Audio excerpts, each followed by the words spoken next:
Saudara, kesorotan selanjutnya, Kejaksaan Agung beberkan hasil pemeriksaan terhadap 3 hakim Pengadilan Negeri Surabaya dan ex-pejabat Mahkamah Agung Zarof Rikar. Ini dalam kasus suap hakim dalam vonis bebas Ronald Tanur.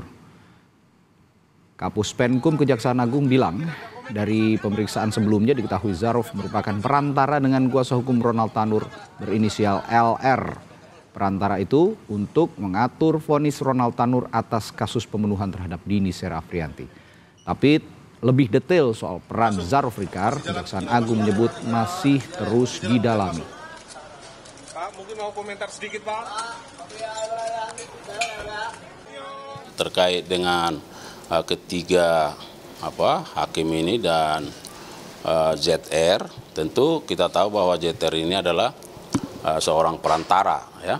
Nah, oleh karenanya penyidik sedang mendalami apakah ZR ini sesungguhnya berperan sejak pada tahap proses persidangan di tingkat pengadilan negeri. Nah itu, ya, sejauh mana perkenalan antara ZR dengan ketiga oknum ini.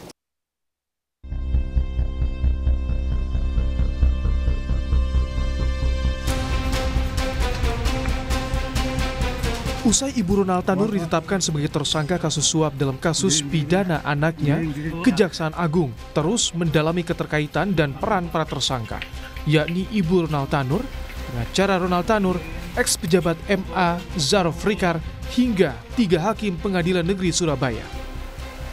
Disebutkan sebelumnya oleh Direktur Penyidikan Jampitsus Kejaksaan Agung bahwa tersangka LR meminta pada ex-pejabat MA Zarof Rikar untuk dihubungkan pada pejabat Pengadilan Negeri Surabaya agar bisa memilih majelis hakim. Usai ada kesepakatan dengan Ibu Ronald Tanur soal pengurusan perkara anaknya di tingkat pertama.